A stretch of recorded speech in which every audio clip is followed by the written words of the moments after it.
একজন মুরব্বী, তিনি পাটার কাজ করেন। সাংবাদিক জিজ্ঞেস করলো, বৃদ্ধ বয়সে এই কাজ কেন করেন?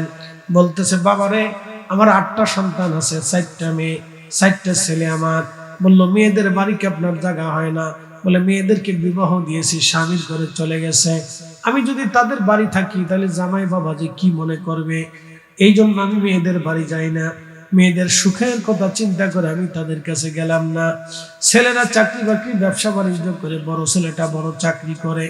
আমি তার বাড়িতে গেলাম, বৌমা আমারে খাবার টাবার দেয়, বাজার সদাই আমারে করতে দেয়, আমিও খুশি মনে বাজার সদাই করি।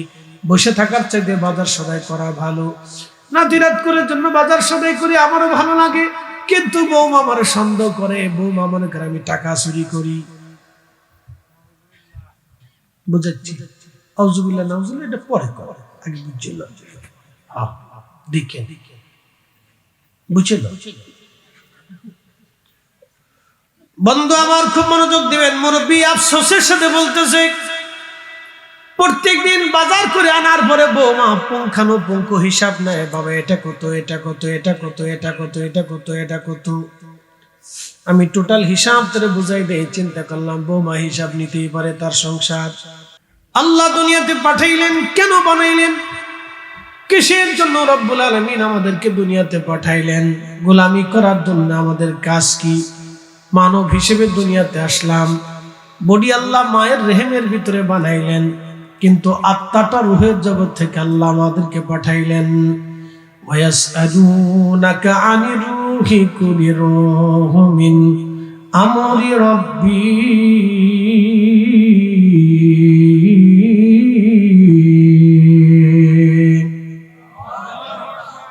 আল্লাহ ডাক দিলেন, হাবিব, কাফেররা আপনাকে রূহ সম্পর্কে প্রশ্ন করে, আপনি বলে দেন রূহ আল্লাহ পাকের একটা হুকুম। রূহ আল্লাহ পাকের একটা হুকুম। খোদার হুকুমে রূহ আসবে, খোদার হুকুমে রূহটা আবার আল্লাহর কাছে চলে যাবে। বন্ধু, কত ধনী মানিরা চলে গেল। পৃথিবী বিখ্যাত শ্রেষ্ঠ একজন রানী ছিলেন, রানী দ্বিতীয় এলিজাবেথ যাকে বলা হয়। পৃথিবীর সবচেয়ে প্রভাবশালী একজন নারীর মধ্যে রানী এলিজাবেথ ছিলেন। কপালের মধ্যে একটা হীরকখণ্ড শোভা পেত। এই হীরকখণ্ডের নাম ছিল কোহিনূর। এই হীরকখণ্ডের নাম কোহিনূর। বাংলাদেশের ৩,৫০০ কোটি টাকা দাম ছিল একটা হীরকখণ্ডের দাম, বাংলাদেশের ৩,৫০০ কোটি। বুঝতে পারতেছেন? এই হীরকখণ্ডটা তার কপালে শোভা পেত। তিনি মারা গেলেন, কবরে চলে গেলেন, আজ হারিয়ে গেলেন। আজ বলেন তো, তার কবরে চলে যাওয়ার পরে তার কবরটা, হাত পা গুলি আজ মিসমার হয়ে গেছে, তার সৌন্দর্যগুলি মিসমার হয়ে গেছে। তার হীরকখণ্ড এখনো পড়ে আছে। কোহিনূর মুকুটখানা এখনো রাজ দরবারে শোভা পায়। পৃথিবীর অন্যতম শ্রেষ্ঠতম রাজ দরবার হচ্ছে ব্রিটিশদের রাজ দরবার, তারপরে ব্রুনেই সুলতানের রাজ দরবার, সৌদি আরবের রাজার রাজ দরবার। পৃথিবীর দামি দামি প্রাসাদের মধ্যে এগুলি হচ্ছে প্রাসাদ। ভাইজান আমার, খুব মনোযোগের সাথে শুনবেন। তিনি মারা গেলেন। মারা যাওয়ার 24 ঘন্টা পরে মানুষের শরীরের পায়খানা রাস্তা দিয়ে পোকা আসে। ওই পোকা আসার কারণে, ওই পোকাটা যখন আসে পায়খানা রাস্তা দিয়ে, পোকাটা যখন আসে, তখন পোকা আসার কারণে তামাম শরীর ভরে দুর্গন্ধ ছড়িয়ে যায়। যখন শরীর থেকে দুর্গন্ধ আসে, ওই দুর্গন্ধের কারণে মানুষ কাছে যেতে পারে না। মানুষ কাছে যেতে পারে না, সন্তানরা পর হয়ে যায়। আমার মসজিদের ইমাম সাহেব একদিন আমাকে বলেন, হুজুর, করোনার সময় আমি আমার মুসল্লিকে গোসল করাইলাম, কাফন দাফনের জন্য কবর খনন করলাম, নিজ হাতে তার গোসল করাইলাম, তার কাপড় চোপড় আমি পরাইলাম, এবং আমি নিজে জানাজা পড়াইলাম। ছেলেটাকে 10টা বার ফোন দিলাম, আপনি আসেন, আপনার বাবার চেহারাটা একটা বার আপনি দেখে যান।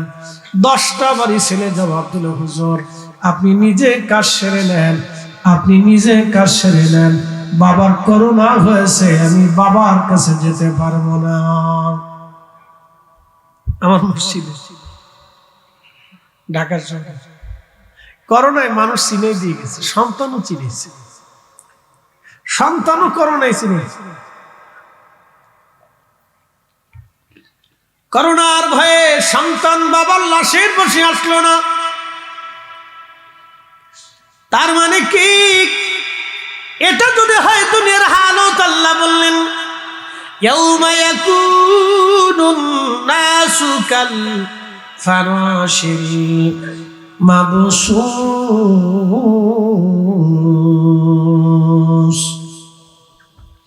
আল্লাহ বলেন সেদিন পতঙ্গের মতো মানুষেরা ছুটাছুটি দৌড়াদৌড়ি করবে, পতঙ্গের মতো মানুষ ছুটাছুটি দৌড়াদৌড়ি করবে, পাগল পারা হয়ে মানুষ দৌড়াবে। কেউ কারো চেহারার দিকে তাকাবে না, সন্তান বাবা মার চেহারার দিকে তাকাবে না, বাবা মা সন্তানের চেহারার দিকে তাকাবে না। ভূমিকম্প বাংলাদেশে আঘাত করলো, এই ভূমিকম্পটা আবার আসবে। কেন আসবে? ভূতত্ত্ববিদরা বললেন 5 মিনিট পরেও আসতে পারে, অথবা 50 বছর পরেও এই ভূমিকম্পটা আসতে পারে। বলে প্রশ্ন, কেন আসবে? কত মানুষ মারা যাবে? শুধুমাত্র 8 স্কেলের ভূমিকম্প যদি বাংলাদেশে হয়, শুধুমাত্র 30 সেকেন্ডটা যদি ভূমিকম্প স্থায়ী হয়, তাহলে বাংলাদেশের 14 কোটি মানুষ ভূমিকম্পে আক্রান্ত হবে, 1 কোটি মানুষ স্পট ডেট হবে, 50 লক্ষ মানুষ শুধু ঢাকা শহরে মারা যাবে, সারা বাংলাদেশের 65% বিল্ডিং ধসে পড়বে এবং 85% ব্রিজগুলি ভেঙে যাবে। 1 কোটি মানুষ মারা যাবে, জানাজা দেওয়ার মতো লোকের অভাব হবে, কোটি কোটি মানুষ ল্যাংড়া কানা বোবা হয়ে যাবে। বলে হুজুর এটা কি আসবে? হ্যাঁ, এটি ভূমিকম্প আসবে। বলে কেন আসবে? ভূমিকম্প কি বঙ্গোপসাগরের নিচে যেতে পারে না? হ্যাঁ, বঙ্গোপসাগরের নিচে যেতে পারে। বলে ভূমিকম্প কেন আসবে? 14টা কারণে দুনিয়াতে ভূমিকম্প আসবে। 1 নম্বর, যখন ন্যায় বিচার থাকবে না, ন্যায় বিচার থাকবে না, ন্যায় বিচার যখন ইনসাফ উঠে যাবে তখন ভূমিকম্প আসবে। ইনসাফ যখন উঠে যাবে, ন্যায় বিচার যখন থাকবে না। আপনি যদি একটু লক্ষ্য করেন, তাম পৃথিবী ব্যাপী কোনো ন্যায় বিচার নাই। বলে হুজুর কেমনে বললেন? আমি বলি, রোহিঙ্গাদের ইতিহাস কিন্তু 200 বছর আগের ইতিহাস না, 1200 বছর আগের ইতিহাস। 1200 বছর ধরে যে জাতি একটা ভূখণ্ডের মধ্যে বসবাস করলো, শক্তি দেখেই অস্ত্রের ভয়ে তাদেরকে ঘর থেকে বের করে হত্যা করা হলো, 1.5 লক্ষ রোহিঙ্গা মেরে ফেলে দেওয়া হলো। কিন্তু যারা মানলো তাদেরকে আজ পর্যন্ত পৃথিবীর আদালত বিচারের সম্মুখীন করতে পারে নাই।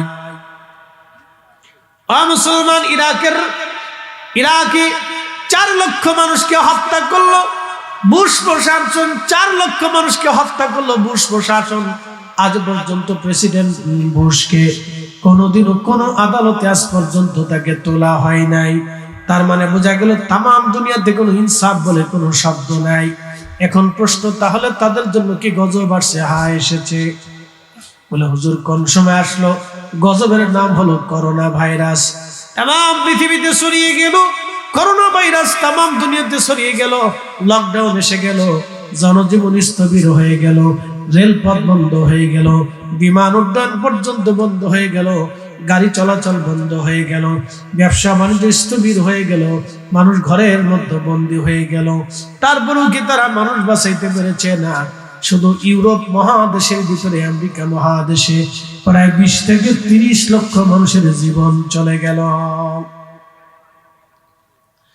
20 থেকে 30 লক্ষর মতো মানুষের জীবন চলে গেল।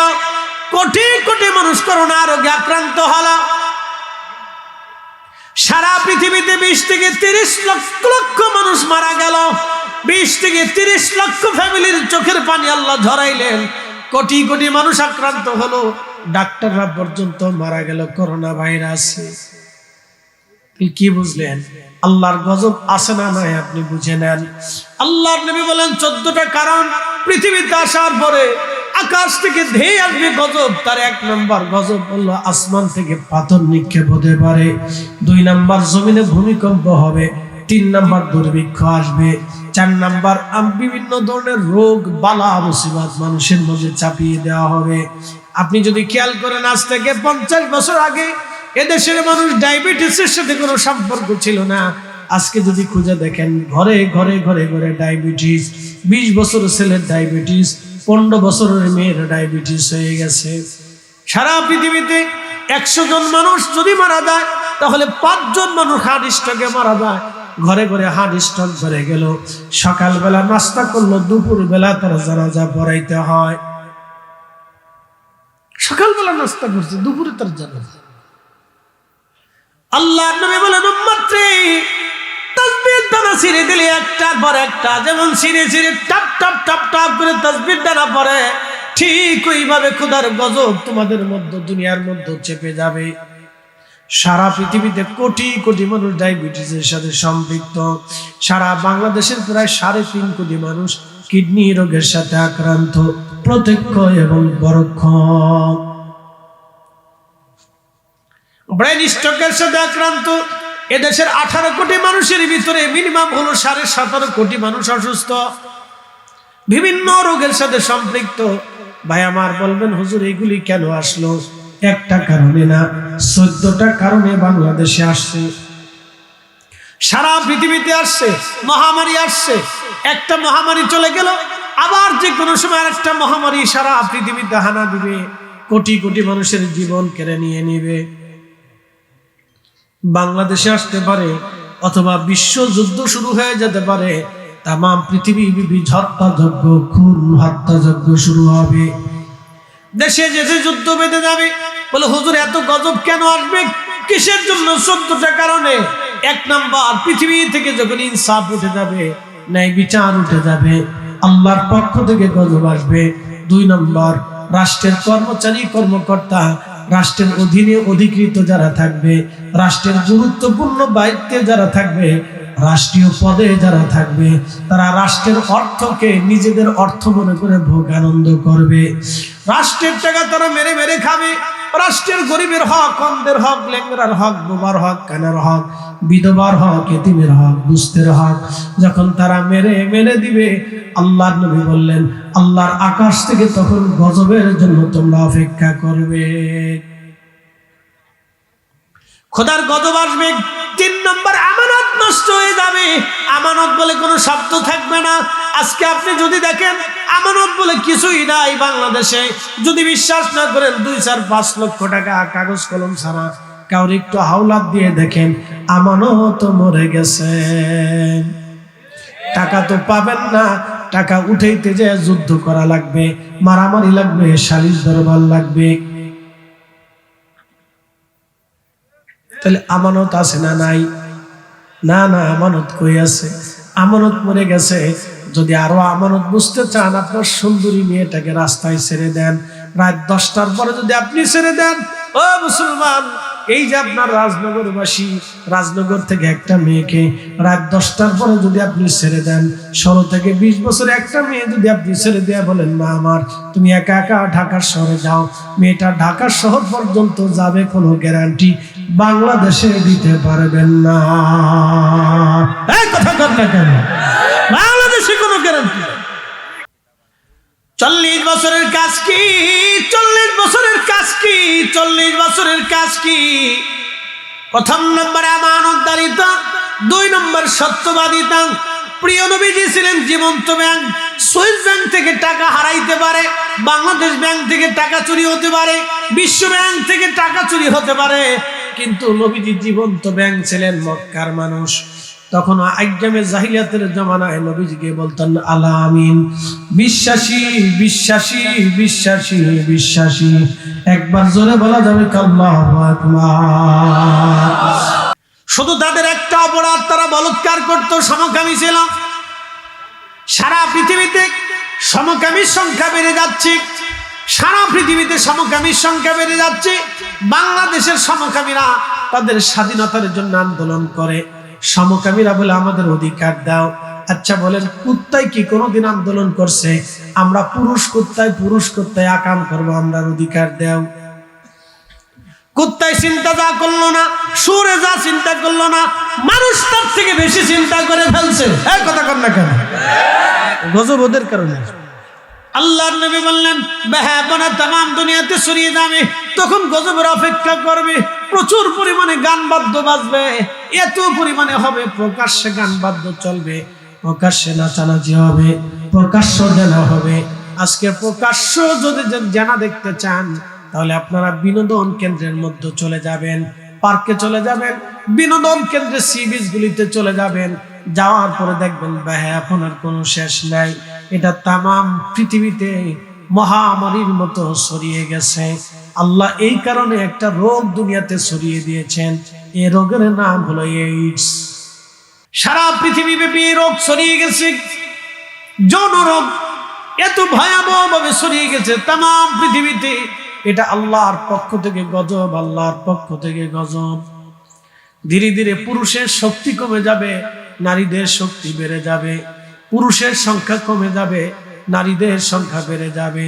বাড়তে বাড়তে একজন পুরুষ 50 জন নারী ভাগে পাবে।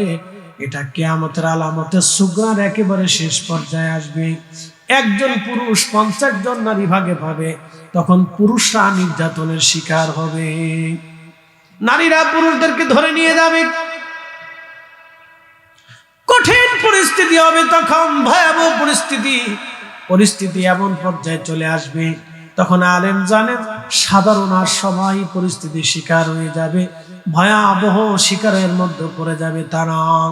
এইভাবে যদি চলতে থাকে, নবীজি বললেন তখন কিয়ামতের অপেক্ষা করো, বুঝবা কিয়ামত আসার বেশি সময় নাই। কিয়ামত ঘনিয়ে যাবে, মানুষের আয়ু কমে যাবে, হঠাৎ মৃত্যুর সংখ্যা বেড়ে যাবে, নানান নিত্য নতুন রোগ আসবে। রোগের চিকিৎসা পর্যন্ত ডাক্তাররা খুঁজে পাবে না। আজকে বলেন তো, ডায়াবেটিস এমন একটা রোগ যার নিরাময়ের কোনো ওষুধ আজও পর্যন্ত আবিষ্কার হয় নাই। একবার যদি কেউ হার্ট স্ট্রোক করে, জীবনে আর ভালো হবে না। একবার যদি কেউ ব্রেন স্ট্রোক করে, জীবনে আর সুস্থ হবে না। জীবনেও আর হবে না, কোনো ওষুধ নেই,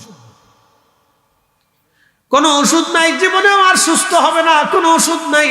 একবার যদি ক্যান্সার হয়ে যায়, তাহলে জীবনে পরিপূর্ণ মতো সুস্থ হয় না।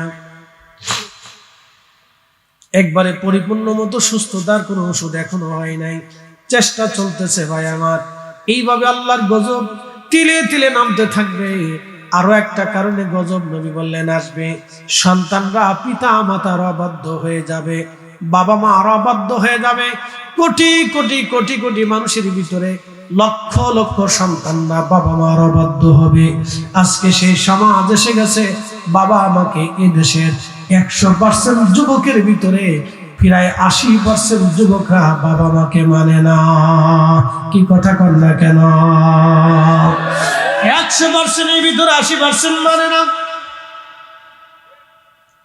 80% যুবকরা বাবা মাকে মানে না। বাবা মা নীরবে নিভৃতে নির্জনে সন্তান কর্তৃক লাঞ্ছিত হয়।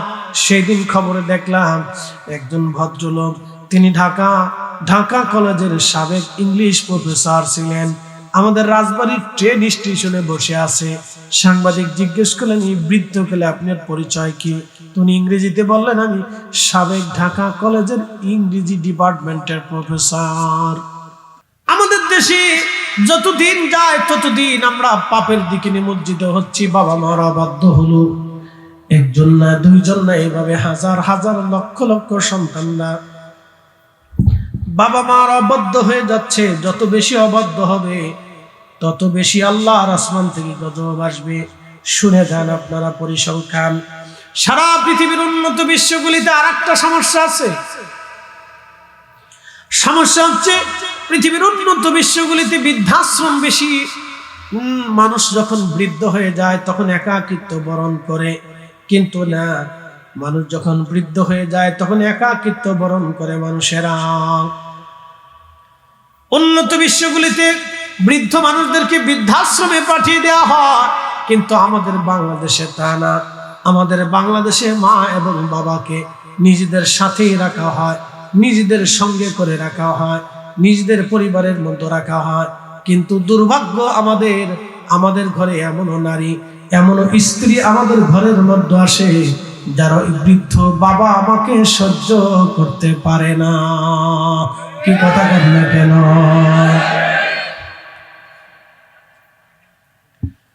মুসলমান, এটা কোন থানা? রাজনগরবাসী ভালো করে শুনে যাবেন।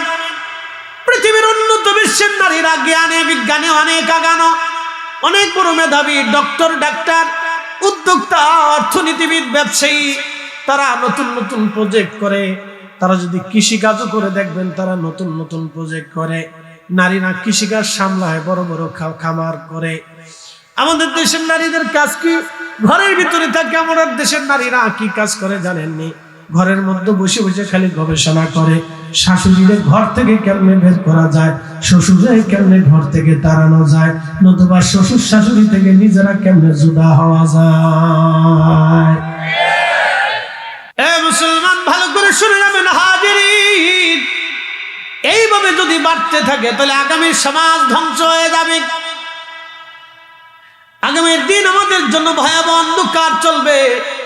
আমি বলতেছিলাম উন্নত বিশ্বগুলিতে বৃদ্ধদেরকে বৃদ্ধাশ্রমে পাঠানো হয়, কিন্তু আমাদের দেশে বৃদ্ধাশ্রম যদিও না আছে, বাবা মা ঘরে থাকলে অনেক সন্তান নীরবে নীরবে নিভৃতে বাবা মাকে নির্যাতন করে, কষ্ট দেয়, কথা দিয়ে কষ্ট দেয়, আঘাত দিয়ে কষ্ট দেয়, বৌমারা কষ্ট দিয়ে থাকে, ব্যথা দিয়ে থাকে। ও রাজনগরবাসী, কোন ভাষা দিয়ে বললে যে আপনি বুঝবেন? কিভাবে বললে যে আপনি বুঝবেন? কেমনে বললে যে আপনি দিন বুঝবেন? দিনের আসল মজাটা আপনারে শিখাই দিয়ে যাই। ভাই আমার, আমাদের বডির মধ্যে তিনটা পার্ট আছে। একটা পার্ট হলো বাহিরে, আর একটা পার্ট হলো ভিতরে, আর একটা পার্ট হচ্ছে আত্মা। বাহিরে ময়লা লাগলো, ধরেন এখানে গরুর গোবর লাগছে, পানি দিয়ে ধৌত করলেন, পছন্দ না হলে সাবান যদি দিয়ে দেন তাহলে এখানে পাক হয়ে গেল, সাফ হয়ে গেল, পবিত্র হয়ে গেল। আপনি অজু করলেন, আপনি পবিত্র হয়ে গেলেন। পেশাব লেগে গেছে বাচ্চা, পেশাব পানি দিয়ে ধুলেন, পবিত্র হয়ে যাবে। যদি ভালো না লাগে সাবান দিয়ে ধুলেন, তাহলে আপনার হাত একবারে পরিষ্কার হয়ে গেল, পরিচ্ছন্ন হয়ে গেল। কিন্তু বলেন তো, মানুষের বডির মধ্যে ময়লা জমলে, মানুষের বডির ভিতরে যদি হারাম যায়, নাপাক লাগে, তাহলে সেই নাপাক আপনি কোন পানি দিয়ে ধুবেন? আমার হাতে চা, আপনি চা খাবেন, এই চায়ের বদলে যদি এখন আপনি মদ পান করেন, তাহলে মদ পান করতে দেরি হবে, আপনার শরীরের ভিতরে নাপাক হতে দেরি হবে না, কারণ আপনি হারাম খেয়েছেন। এখন যদি আপনি শুয়োরের গোশত দিয়ে রান্না করে, বিরিয়ানি রান্না করে খান, আপনার শরীর সাথে সাথে নাপাক হয়ে যাবে, কারণ আপনি শুয়োরের গোশত হারাম খেয়েছেন। সুদের টাকা দিয়ে খাসির গোশত কিনলেন, খাওয়ার সাথে সাথে আপনার শরীর নাপাক হয়ে যাবে। ঘুষের টাকা দিয়ে গরুর গোশত কিনলেন, খাওয়ার সাথে সাথে আপনার শরীরের ভিতরে নাপাক হয়ে যাবে। 30 বছর ধরে একজন ভাই তার বোনের জমি বুঝাই দিল না, 30 বছর ধরে ভাই বোনের জমি বুঝাইল না, বোনের জমিটা ভাই বুঝাই দিল না। 30টা বছর পার হলো, বোন এসে বলে, ভাই দিবি না পরে নিস, দিবি না পরে নিস, দিবি না পরে নিস। এইভাবে বলতে বলতে 30টা বছর পার করে ফেললো, ভাইটা বোনের জমিটা বুঝাই দিল না। বোন চিন্তা করলো, আমি যদি চেয়ারম্যান মেম্বারদের সমাজে বিচার ডাকি, তাহলে সমাজ আমাকে কি বলবে? অথবা আমি আমার ভাইয়ের বিরুদ্ধে যদি বিচারে ডাকি, মা মরে গেছে, বাবা মরে গেছে, ভাই ছাড়া তো আর আমার এখন আপন কেউ নাই। আমি যদি আমার এই ভাইয়ের বিরুদ্ধে বিচারে ডাকি, তাহলে জীবনে কোনোদিন ভাই আমাকে তার ঘরে দরজা খুলবে না। ভাই ছাড়া তো আমার আর আপন কেউ নাই, আমার আত্মীয় স্বজন তো আর কেউ নাই, ভাই ছাড়া আমার দরদি তো আর কেউ নাই। কিন্তু ভাই তো জমি দেয় না, বনে মামলা দেয় না, নিবৃতে নির্জনে বোনটা সহ্য করে চলে গেল। কবরে যাওয়ার আগ পর্যন্ত ভাই বোনের জমিটা বুঝাই দিল না। এখন আপনাদেরকে প্রশ্ন করি, জবাব দিবেন। বোন তো জমির মামলা ছাড়ে নাই, বোন তো তার অধিকার ছেড়ে দেয় নাই, মনের কষ্ট নিয়ে বোন কবরে চলে গেল। ভাইটা 30টা বছর ধরে বোনের জমি খায়। এখন আপনারা বলেন, 30 বছর ধরে যে খাবারটা ভাইটা খাইলো বোনের জমি থেকে, ওই খাবারটা হালাল না হারাম? না না হয় না, আরো জোরে বলেন। যদি হারাম হয়ে থাকে তাহলে আপনারা বলেন, 30 বছর ধরে একটা লোক যখন হারাম খায়, ওই হারাম খাওয়ার কারণে তার শরীর নাপাক হয়ে গেল। এই আসতে বলবেন না, জোরে বলেন। তার শরীর নাপাক হয়ে গেল। এখন নামাজের শর্ত হলো শরীর পাক, কাপড় পাক, জায়গা পাক। তো শরীরে যদি নাপাক হয়, তাহলে কাপড় পাক দিয়ে কি হবে, জায়গা পাক দিয়ে কি হবে? তার মানে বোঝা গেল 30 বছর ধরে সে নামাজ পড়ে, কিন্তু নামাজির নামাজ হলো না। আস্তে কোন না ভয় পাইতেছেন?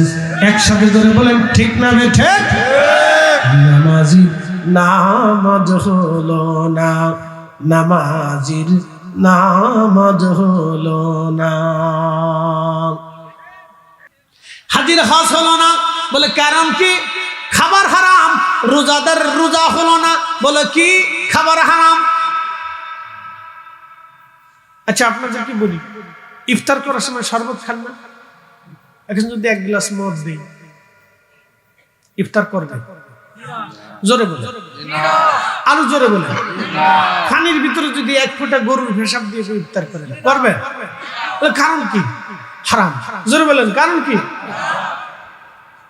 একসাথে বলে, জোরে বলেন।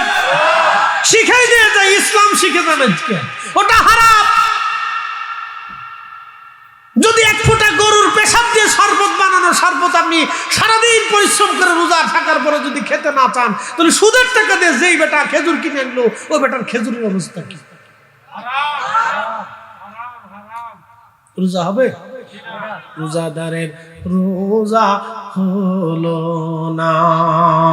কি কথা কর না কেন, ঠিক কিনা? এই জন্য ইসলাম আমাদের মৌলিকটা বুঝতে হবে। এই জন্য খালি শুরুতে মুসলমান হয়ে না, নীতিতে মুসলমান হতে হবে। কিসে মুসলমান? নীতিতে মুসলমান হতে হবে। শুধু শুরুতে মুসলমান হয় না, নীতিতে মুসলমান হতে হবে, নীতিতে মুসলিম হতে হবে। আল্লাহ আমাদেরকে নীতির মুসলমান হওয়ার তৌফিক দান করুন। জোরে বলেন আমিন। জবান খুলে দেন, একটু মহব্বতে জিকির করেন আল্লাহ আল্লাহ। আওয়াজ তোলে, খোলে। আরে ফুলা পান জিবেজ করতে লারসের দে ফুলা চিপস খা, ফুলা পান আমার মতো ছাতু খাইছেন। আল্লাহ আল্লাহ আল্লাহ আল্লাহ আল্লাহ আল্লাহ তোমার দিদা খেলা কেউ বোঝে কেউ বুঝে না। আল্লাহ তোমার লীলা খেলা কেউ বোঝে কেউ বুঝে না। যাহা কাউকে রাখো গাছ তলাতে, কাউকে রাখো বালাখানায়। আল্লাহ কাউকে রাখো গাছ তলাতে, কাউকে রাখো বালাখানায়। আল্লাহ তোমার লীলা খেলা কেউ বোঝে কেউ বুঝে না। আল্লাহ আল্লাহ।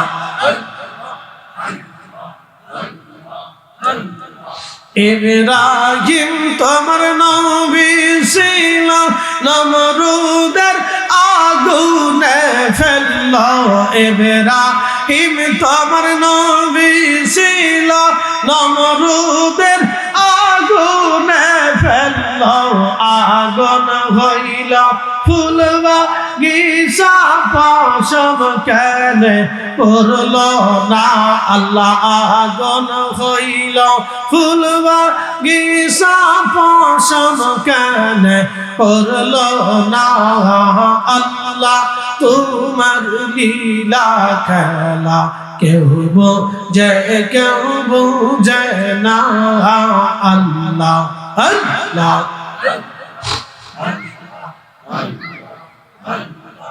ইউনুস তোমার নবী ছিল, মাসে তারে গিলে ফেলল। ইউনুস তোমার নবী ছিল, মাসে তারে গিলে ফেলল। মাসের পেটে রইলেন ইউনুস, হজম কেন হইল না। আল্লাহ মাসের পেটে রইলেন ইউনুস, হজম কেন হইল না। আল্লাহ তোমার লীলা খেলা কেউ বোঝে কেউ বুঝে না। আল্লাহ আল্লাহ। কাউকে রাখো গাছ তলা তে কাউকে রাখো বালাখানায় আল্লাহ কাউকে রাখো গাছতলা তে কাউকে রাখো বালাখানায় আল্লাহ তোমার লীলা খেলা কেউ বোঝে কেউ বুঝে না আল্লাহ আল্লাহ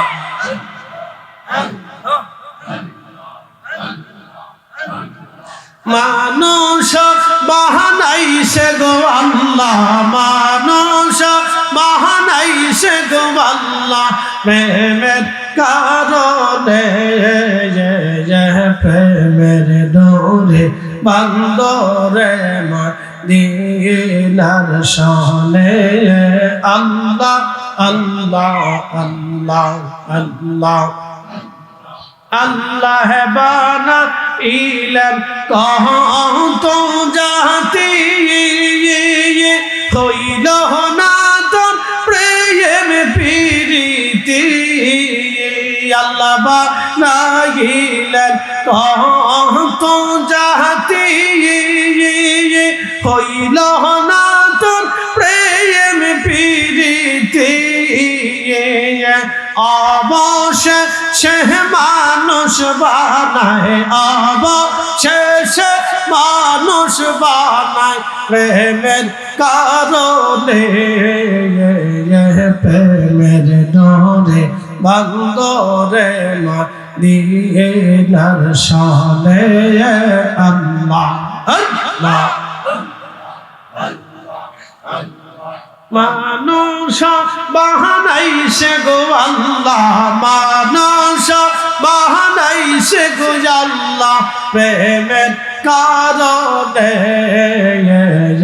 প্রেমের ডোরে বান্দরে মদিনার শানে আল্লাহ আল্লাহ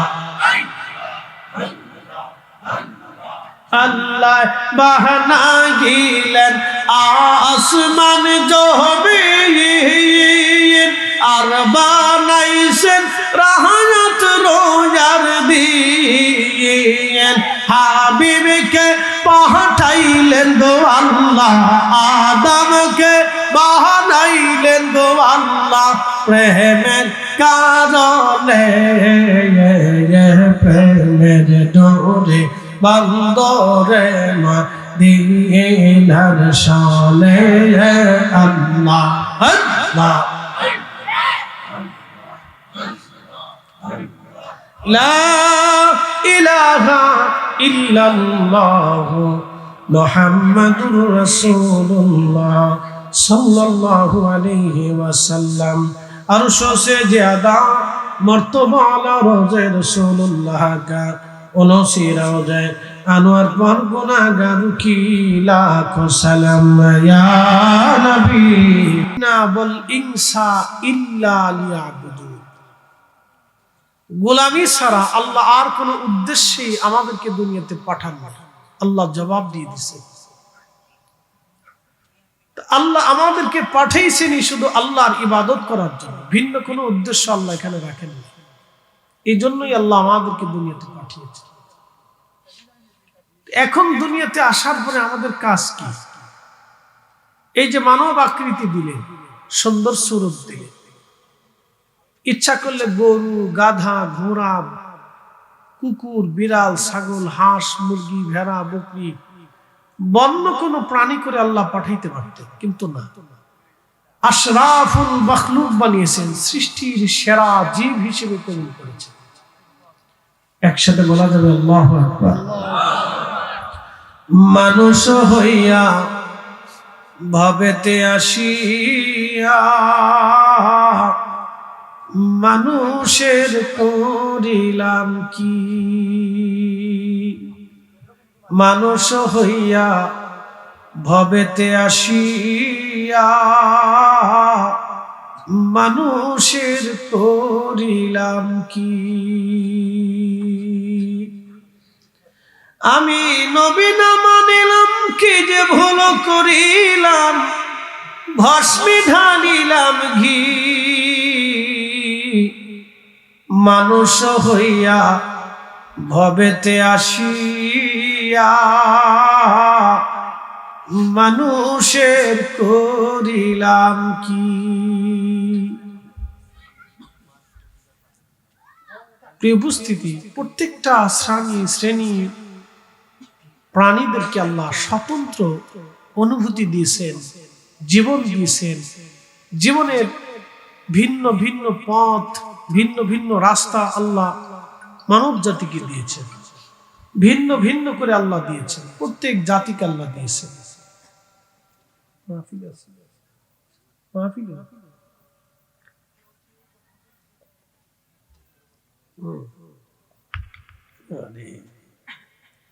আচ্ছা, ঠিক আছে।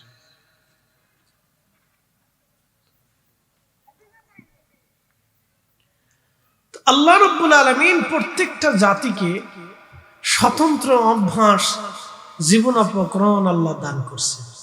কুকুরের এক জীবন, বিড়ালের আর এক জীবন, ছাগলের আর এক জীবন, গরুর আর এক জীবন, মহিষের আর এক জীবন, বাঘের আর এক জীবন, শ্রীগালের আর এক জীবন আল্লাহ ভিন্ন ভিন্ন ভাবে দিয়ে দিছে।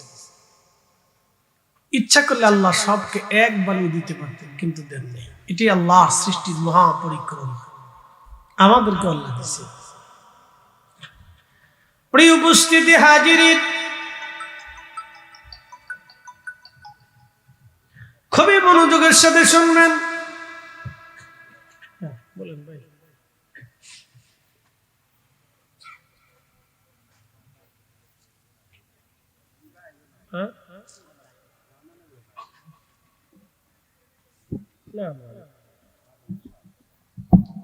প্রিয় উপস্থিতি হাজিরিন, খুব মনোযোগের সাথে কথাগুলি শুনবেন ভাই আমার।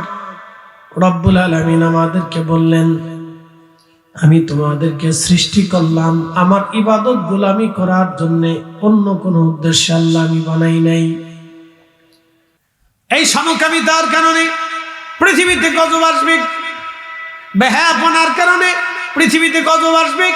এত পরিমাণে বেহায়াপনা ছড়িয়ে যাবে, সারা পৃথিবীতে বেহায়াপনা ছড়িয়ে যাবে, এত পরিমাণে ছড়াবে। উন্নত বিশ্বের দিকে যদি চেয়ে দেখেন, তাহলে বেহায়াপনা এতটা নিকৃষ্ট পর্যায়ে চলে গেছে, ওরা বিয়ে করার আগে বাচ্চা হয়। আপনি তো নাউজুবিল্লাহ কইছেন, যারা মেসির ভক্ত আছে, মেসির জিজ্ঞেস, দোস্ত আপনার বাচ্চা কয়টা হয়েছে? বিয়ের আগে দুটো হয়েছে। তার গার্লফ্রেন্ডের সাথে দুইটা বাচ্চা হয়েছে। যারা নেইমারের ভক্ত আছেন, জিজ্ঞেস যে বন্ধু তোমার বাচ্চা কয়টা হয়েছে? খুব ওটা কোনো হিসেব নেই। এই যারা রোনাল্ডোর মতো টাক করো, মাথা রোনাল্ডোর মতো টাক করে, বলে এই টাক কোন সিস্টেম? বলে রোনাল্ডো কাটিং, নাম দিছে বাটি কাটিং, মুরগা কাটিং, আর কোন কত কত কাটিং আছে আল্লাহ জানে, ওরাই জানে কত কাটিং আছে। যে যাকে ভালোবাসে, আল মারু আমানা হাব্বা, তুমি যাকে ভালোবাসবে তার সাথে তোমার হাসান নাসর হবে। এবার বুঝছে সুজল ভাই, ফুটবল খেলা দেখেন অসুবিধা নেই, কিন্তু টেলিভিশন বাইরে না। বাঙালি জাতির ভিতরে একটু অসুস্থতা বেশি আছে, এরা সাইকোলজিক্যাল প্রবলেমে বেশি ভুগে। তাই আসতে কথা জোরে বলেন, সাইকোলজিক্যাল প্রবলেম। দল করছে তো করছে, ওটার লেগে মরে যাইব, তো দল ছাড়তো না। হ্যাঁ, খেলার পক্ষ যেটা নিচে তো নিচে, ওটা ঠকে গেলে ওরে আর হুজ করে পাওয়া যায় না, মাথার ভিতরে পানি ডালা লাগে। কি কথা ঠিক আছে নাকি? এরা হলো সাইকোলজিক্যাল রোগী, এখানে আলাদা করে চিকিৎসা করার দরকার। মানসিক প্রবলেম আছে, এটা অসুস্থ, এরা নিয়ে বুড়িগঙ্গার পানি দিয়ে ভালো করে মাথা ধোয়াইতে হবে। বুড়িগঙ্গার পানি চিনছেন নি? ও পানি খুব বরকতের পানি। একবার যদি গোসল করতে পারেন, তো গোসল করে উঠে দেখবেন যে সারা শরীরে বাথরুম লেগে দিচ্ছে। খুব দামি পানি ওটা, ওই পানিতে ওর মাথা ধোয়াইতে, ওর সাইকোলজিক্যাল প্রবলেম। যেটা পক্ষ নিচে তো নিচে, ওই ফুটবলের দল যদি ঠকে যায় তাহলে ও আর খেলা দেখবে না, ও অসুস্থ, শীতে পড়ে দেয়, 3 দিন ঘুমা। ওরে বাপরে বাপ, খেলা খেলে ওরা আর্জেন্টিনা ব্রাজিলের, টিভি ভাঙলে ওরা বাংলাদেশে। বাঙালি এক অসুস্থ জাতি। আমি একদিন এই গত বিশ্বকাপের আগের বিশ্বকাপে আমি ইন্ডিয়াতে মাহফিল দিয়েছি। আল্লাহর কসম করে বলি, ইন্ডিয়াতে একটা পতাকাও নাই, একটা পতাকাও নাই, না আর্জেন্টিনা, না ব্রাজিল, না স্পেন, না ওই জার্মান, না কোনটা কোনটা ছাতা কি কি আছে, একটারও পতাকা নাই।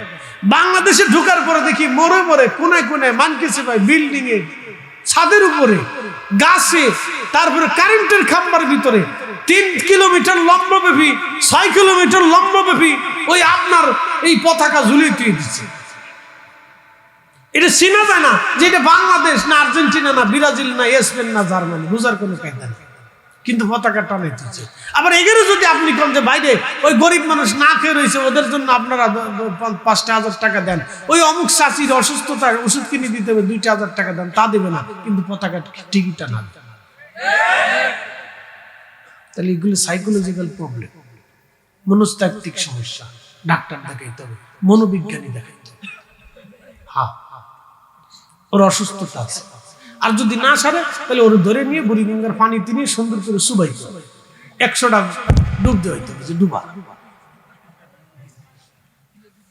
তাহলে এই প্রবলেম ওর ছুটে চলে যাবে। এত অসুস্থতা পৃথিবীর কোন দেশে আছে আমার জানা? যেই দেশে বিশ্বকাপ খেলে ওদের ভিতরে বাপরে বাপ, ফুটবল খেলা নিয়ে 2 গ্রামের মারামারি, কুবাকুবিতে 3 জন নিহত, 6 জন আহত, আর 5 জনের ঠ্যাং উপরে ঝুলিয়ে তুই দিচ্ছে। শুনলে হ্যাঁ, ওর নাম বলার দরকার নাই, সববারই ভালো। আমি জানি আমরা ফরিদপুরে সারাদিন মারামারি লাগছে, সারাদিন পিটি পিটি শহরে, পরে শেষে শুনে যে সিঙ্গারে দিয়ে লাগছে। আমি শুনি হাসতে হাসতে বাঁচিলেন, আর খুদা আমার জিন্দিগির কপালটাই শেষ। সিঙ্গারে নিয়ে 5টা সিঙ্গারে নিয়ে পিটি পিটি লাগছে, সারা শহরে পিটে পিটে, যে যারে পরে হেরে পিটে, লাস্টে যে যারে পড়ছে হেরে পিটেছে, পরে শুনে আর সিঙ্গারে নিয়ে লাগছে। Made in Bangladesh. আপনাদের এই নবীগঞ্জে লাগলো মারামারি একবার, সকাল থেকে সন্ধ্যা পর্যন্ত পিটে পিটে, যে যারে পারে হেরে পিটে। কি লেগেছে পিটে? লাস্টে খুঁজে দেখে যে না, এলাকায় ওই দোকানে কি নিয়ে লাগছে, কেনাকাটা নিয়ে লাগছে, ঝগড়ার থেকে সূত্রপাত, সারা এলাকায় পিটে পিটে। গাই রে, ওকে ধর রে, ওকে পিটে রে। আমি গেছি সেই ওই কোনটা নাসিরনগরে মাহফিল করতে ঢুকছি, গাড়ি নিয়ে কেবল ঢুকার পরে দেখি বাজারের ভিতরে হয়েছে। তাই আমি চিন্তা করলাম তাহলে কাজ হয়ে গেছে আজকে। আমি গাড়ি সরাইয়া স্কুলের ভিতরে ঢুকেই সারতে পারি না, এদিক দিয়ে মাইকে ঘোষণা দিয়ে দিছে যার যা আছে তাই নিয়ে না। বাইরে ভাই সন্ধ্যার পরে আন্ধার রাত্রে যে যারে পারতেছে এরে মারতেছে, 3-4 জন পুলিশ আহত হয়েছে। পরে আমার গাড়ির উপরে 10-15টা দিয়ে ঢাল সরকি নিয়ে এসে আমার গাড়ি ভাঙবার এসে আমি তারা থাম থাম থাম থাম, আমি হুজুর হুজুর হুজুর ওয়াজ করবার আইছি, তোরা মারিস না। চিন্তা করে কি দেশে বাস।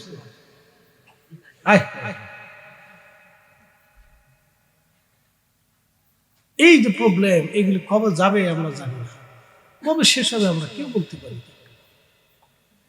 যতদিন এগুলি না যাবে ততদিন আমরা জাতিগতভাবে সুন্দর হতে পারবো না। বা পৃথিবীর কোন দেশে আফ্রিকা ছাড়া আছে আমার জানা নেই, শুধু আফ্রিকার মানুষরা ওরা মারামারি খুন খারাপি করে, কারণ ওদের উপর আল্লাহর অভিশাপ হয়েছে। হুজুর কেন? নূহ আলাইহিস সালাম বদদোয়া করছিল। নূহ আলাইহিস সালামের একটা পোলা ছিল ইয়াফেস। নূহ আলাইহিস সালাম প্লাবনের ভিতরে, নৌকার ভিতরে শুয়ে আছেন, ঘুমিয়ে আছেন, বাতাসে ওনার সতরের কাছে লুঙ্গি নিয়ে আসছে, কাপড়, এই যে সতর। এই আমাদের দেশে যে লেংটি দিয়ে অনেকে মাটি কাজ করে না, লেংটি সিঁচে, আমাদের ফরিদপুরে কাঁচা লুঙ্গিরে খামনি পিছন মুসরা, এরপরে হিন্দে দোয়া আছে রে, এটা কি কর? হ্যাঁ বেশ কি ওই লেমটি কোন আর লেংটি কোন, ফেস্তে কোন আর কাঁচাই কোন, যেটাই কোন সাথে এমনি ফাঁসার এমনি সুন্দর করে মশরে ঘুরাইয়া লুঙ্গিটা এমনি পিছন দিয়ে গুতে, তারপরে কুদাল নিয়ে আল আল দিয়ে কুবাচ্ছে।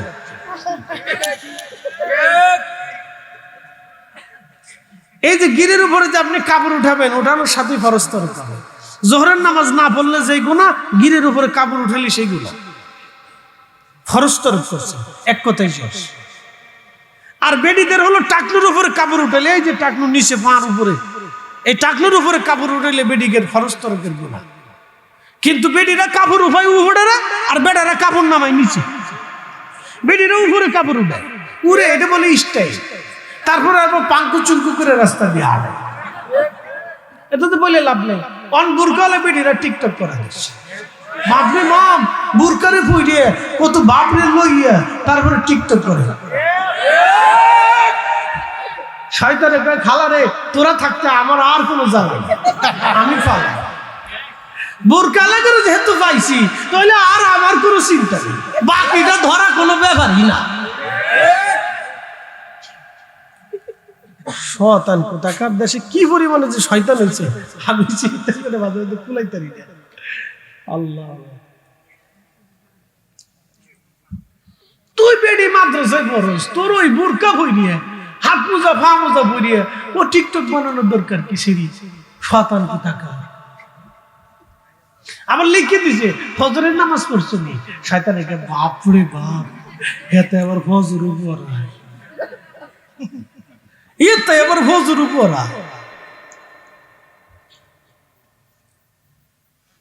এগুলো চলতেছে। তার অর্থ হচ্ছে সামাজিকভাবে আমাদের অবক্ষয় একেবারে নিম্নতম স্থানে চলে গেছে। 3 বছর আগে যে ফুলারে মুসলমানি দিচ্ছে হাতে বলে গাজাটা শুনে আমি চিন্তা করি কি দুনিয়া আসি না কিতাব ওয়াজ করতাম তাল বুঝে ভাই। 3 বছর আগে মুসলমানি দিচ্ছে হাতে গাজা গাজা।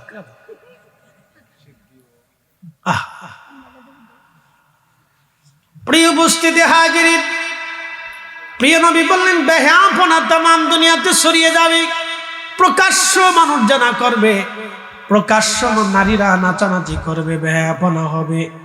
তখন তোমরা খোদার গজবের অপেক্ষায় থাকবা, আল্লাহর গজবের অপেক্ষায় থাকবে।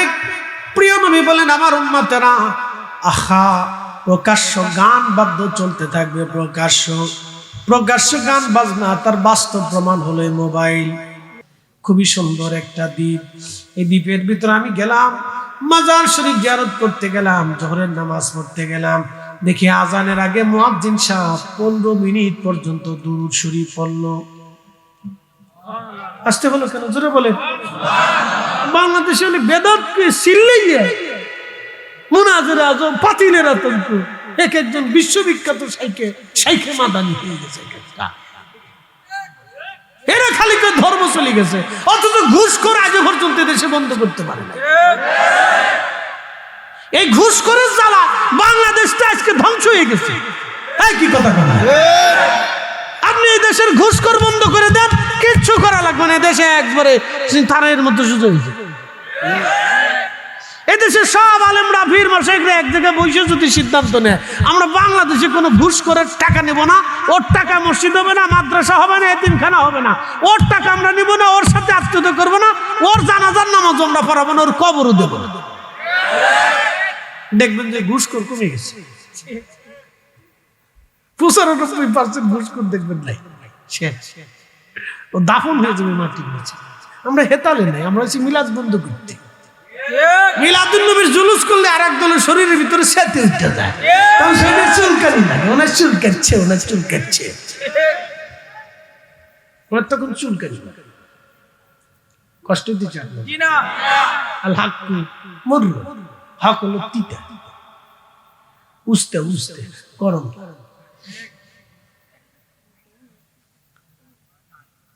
শোনা যাবেন হাজিরিন, ভালো করে শোনা যাবেন। 15 মিনিট পর্যন্ত দুরূদ শরীফ পড়ার পরে আজান দিলেন, নামাজ শেষ হয়ে গেল, মিলাদ শরীফ পড়লাম। ভাবলাম বুঝে আমাদের দেশে মিলাদ আছে, দেখলাম না, মালয়েশিয়ার ওই সাগরের ভিতরে হুজুর গাউসে পাকের আওলাদের মাজার মসজিদের খানকাতে মিলাদ হলো। মিলাদ শরীফ শেষে দোয়া করা হলো। একবার আওয়াজ তুলে বলবেন কি মারহাবা। মালয়েশিয়ার এই আপনার একটা অফিসিয়াল শহর আছে, এটার নাম পুত্রজায়া, অফিসিয়াল শহর। সমস্ত অফিসগুলি ওরা ওই পুত্রজায়াতে নিয়ে গেছে। তো যাই হোক, খুব সুন্দর একটা পরিবেশ, চমৎকার মনোরম একটা শহর, দেখলে খুব ভালো লাগে। একবারে পার্লামেন্টের সামনে অনেক চমৎকার একটা মসজিদ। বাংলাদেশের পার্লামেন্টের সামনে মসজিদ আছে? আসেনি? আমি যাইনি, ভিতরে ঢুকিও নেই, সামনেও যাই। ও খালি রাস্তা দিয়ে মাহফিলে যাওয়া আসার সময় রাস্তার সামনে দিয়ে ঢুকছি, এরপরে পার্লামেন্টের সামনে যাই। আমি বলতে পারি একবার পার্লামেন্টের সামনে এত সুন্দর একটা মসজিদ, শত শত কোটি টাকা খরচ করে একটা মসজিদ বানাইছে, দেখলে আপনার মন চাবে আমি এনে বইয়ে দেয়। এত সুন্দর মসজিদ, চমৎকার। মাগরিবের নামাজ পড়বো, আজানের প্রায় 20 মিনিট আগে থেকে মুয়াজ্জিন কোরআন শরীফ তেলাওয়াত শুরু করে। কি চমৎকার, খুব সুন্দর লাহানে মুয়াজ্জিন তেলাওয়াত করতেছে, কারি অত্যন্ত চমৎকার, একবারে মিশরি কারীদের মতো কোরআন তেলাওয়াত করলো ছেলেটা। কোরআন শরীফ তেলাওয়াত করার পর একটু দরুদ শরীফ পড়লো, পরে আযান। খালি বেদাতের ধাক্কা কি বাংলাদেশে বুঝলাম না, কি মাথার ভিতরে গন্ডগোল আছে নাকি? কোরআন শরীফ তেলাওয়াত করে আযান দিল, কত সুন্দর। মুসল্লিরা নামাজ আসলে ইমাম সাহেব নামাজ পড়াইলেন। একজন ডক্টর, সম্ভবত আজহার থেকে পারে, লোকটা অত্যন্ত ভালো, তার তেলাওয়াত অত্যন্ত চমৎকার, আমার কাছে খুব ভালো লাগছে। মনোরম ভাবে তেলাওয়াত করলেন, সাউন্ডিং সিস্টেম অত্যন্ত সুন্দর, আধুনিক প্রযুক্তির, খুব সুন্দর লাগলো। নামাজ পড়ে খুব শান্তি পেল। ওরা শাফি মাযহাব, তো ওরা মাযহাবগত শাফি, কিন্তু আকীদাগত আহলুস সুন্নাহ ওয়াল জামাত। একসাথে বলবেন মারহাবা। মাযহাব শাফিঈ, আমরা যেমন মাযহাব হানাফি, এরা হচ্ছে মাযহাবের শাফি। ইন্দোনেশিয়া, মালয়েশিয়া, ব্রুনাই, ফিলিপাইন্স, ওরা শাফি মাযহাব ফলো করে, আমরা হানাফি মাযহাব ফলো করি। অসুবিধা নেই, কত সুন্দর চমৎকার, ভালো লাগবে। মালদ্বীপ শাফি মাযহাব, ওরা শাফি ফলো করে। খুব মনোযোগ দিবেন হাজিরিন ভাই আমার। আমি এইদিকে যেমন আমূল আলোচনার দিকে ফিরে যাচ্ছি, আমি মুরব্বী বলতেছে, বেটারে তোমার স্ত্রী আমাকে বাজারের টাকা 10টা টাকা বেঁচে থাকার জন্য আমাকে চোর বলেছে। বাবা আমার, তাহলে আমি চলে যাচ্ছি, তোমরা থাকো। ছেলেটা বলল, আব্বা মন খারাপ করো না, তোমারই তো বৌমা, এখন বলে ফেলছে, আব্বা মন খারাপ করো না, বাবা তুমি থাকো। আমি বললাম, বেটারে তোমরা 8টা সন্তান আমার ঘরে ছিলা, 8টা সন্তানের টাকা পয়সা, খাবার দাবার, লেখাপড়া, চাকরি বাকরি পর্যন্ত, বিয়ে শাদী পর্যন্ত আমি তোমাদেরকে দিয়েছি। বাবারে জীবনে কোনোদিন আমি টাকা চুরি করি নাই। তোমাদের 8টা সন্তানকে আমি ভরণ পোষণ দিছি, বাপরে আমি টাকা চুরি করি নাই। তো তোমার স্ত্রী যেহেতু আমাকে সন্দেহ করেই বসছে, তাহলে এখানে আর থাকা যাবে না, তোমার সংসারে অশান্তি আসবে। তোমাদের সুখের জন্য আমি চলে যাচ্ছি, তোমাদের জন্য দোয়া করো। আপনি বলেন তো, লোকটা চলে গেছে ঠিক আছে, কিন্তু বুকে তো অনেক বড় ব্যথা নিয়ে চলে গেছে, তাই না? তো শিক্ষিত মানুষরা এরকমই করে, তারা বেশি হয়তো ঝড়জঞ্জাল করে না, ঝগড়া ফসদ করে না, হাই হুতাশ করে না, তারা নিভৃতে চলে যায়। এরকম যদি বাড়তে থাকে, তাহলে আগামীর দিন কোথায় আসবে? আপনার জীবনে এটা হতে পারে। এই জন্য এখনই আমাদের সন্তানদেরকে যদি আমরা না শিখাইতে পারি, এখনই যদি আমরা আমাদের সন্তানদেরকে মানুষের মতো মানুষ তৈরি করতে না পারি, তাহলে আগামীর দিন বৃদ্ধাশ্রম আপনার আমার জন্য অপেক্ষা করবে। মনে রাখবেন, এখনই সতর্ক করতে হবে। বাংলাদেশের মতো পৃথিবীর কোন দেশে এত ওয়াজ হয় না, কিন্তু বাংলাদেশের মতো পৃথিবীর উন্নত কোন দেশে মসজিদে জুতা চুরি,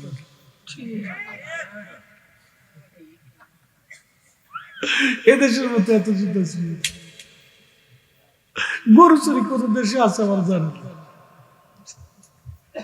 আমার বড় ভাই ফোন দেখে গরু চুরি হচ্ছে, ভালো কি করবো, গোয়াল ঘরটা খুব মজবুত করে বানাইতে হবে।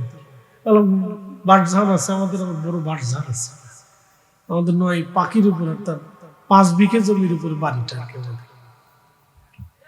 বললাম বাটঝান আছে, বাঁশ কেটে খুব মজবুত করে পেড়াক দিয়ে মিস্ত্রি এনে কেড়ে দেয়, লাগাই দেন যাতে সরে। কেন শোনে এটা খুলে নিয়ে গরু লিয়ে যান, এত বড় গরু সরে কি মাথায় করে লিয়ে যায়? কেন সরে মাথায় লাগে, সরে বলে গরুর রশি কেটে দেয়, গরু বলে সরের পাশ হাঁটে। বলে এ কেমন সরে? আগে শুনছিলাম সরে বলে এই মানুষের শয়তানের নিঃশ্বাস দিলে এই টাকা পয়সা সোনা দানা যা আছে সব লয়ে যায়, হ্যাঁ তা বলে এমনি এমনি দিয়ে দেয়, লয়ে যাও। তো গরুর শয়তানের নিঃশ্বাস দেয়, দিয়ে আমার পাশ চল। গরু বলে সোরের পাশ হাঁটে, গরু সোর সামনে থেকে, গরু বলে পিছু পিছু হাঁটে। এটা কোন কায়দা? এইরকম চোর যদি বাংলাদেশে হয়, তো গরু একটাও থাকতো, গরু যাইব।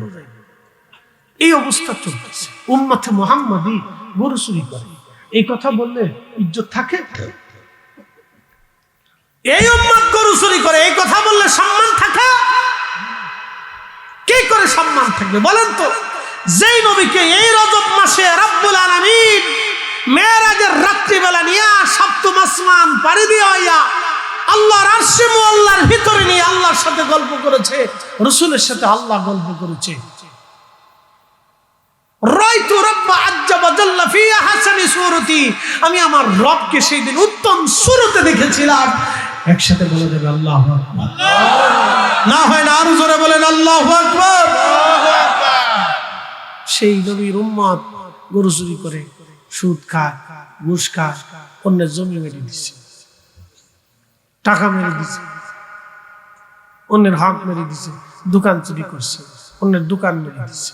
আহা, এত বড় দামি নবীর উম্মত আমরা, আমাদের একটু শরম করা উচিত। আমরা শ্রেষ্ঠ নবীর উম্মত, শ্রেষ্ঠ নবীর শ্রেষ্ঠ উম্মত, আমাদের দ্বারা এই কাজ শোভা পায়, এটা আমাদের দ্বারা হতে পারে। তেলের গাড়ি তেলে চলে, হাওয়ার গাড়ি হাওয়ায় উড়ে, বিনা তেলে চালাই গাড়ি নবী সুলাইমান। আমরা সেই মুসলমান, আমরা সেই মুসলমান, আমরা সেই মুসলমান। 30 বছর ধরে তার নামাজ হয় না। গত বছর আগের বছর হজে যাবো, তা আমরা গ্রুপে এক ভদ্রলোক আসছে, ধনী মানুষ, হজ করতে যাবে। তো মুআল্লিম বললো, আপনি তো ঢাকায় বাড়ি গাড়ি আছে, তো হজ আপনি 21 লাখ টাকার প্যাকেজ নেন, নাহলে 11 লাখ টাকার নেন, আপনি 6 লাখ টাকার প্যাকেজ নেবেন, এটা তো খুব গরিবানা প্যাকেজ, কষ্ট হবে আপনার, একটু মক্কা থেকে দূরে রাখতে হবে, খাবার দাবার সুবিধা হবে না, হোটেল বেশি মানসম্পন্ন হবে না। তো বেটা বলতেছে, হুজুর শোনেন, আমার বাড়ি গাড়ি যাই থাকুক, সব ঘুষের টাকা দিয়ে এই সুটটা আমি টাকা দিয়ে করা, এগুলো সব হারাম।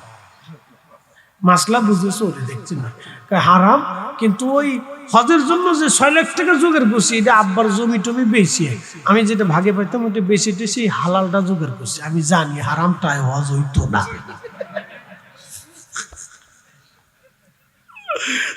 মাসলা জানে,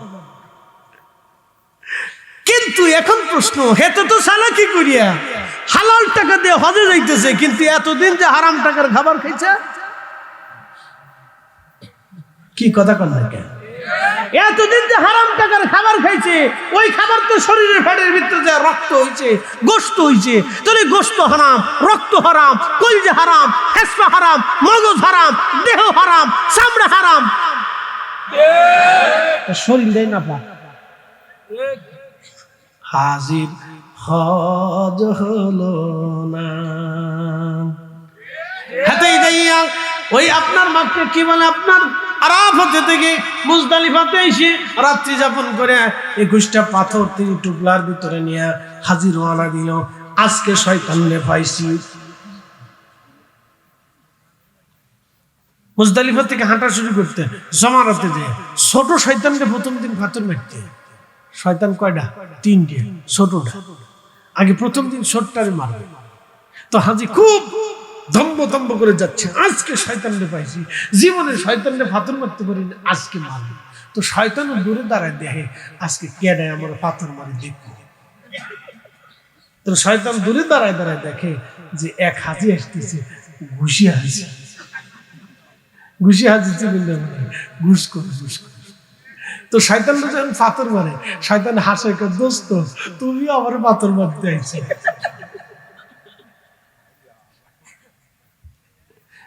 মুসলমান খুব মনোযোগ দিয়ে শুনবেন।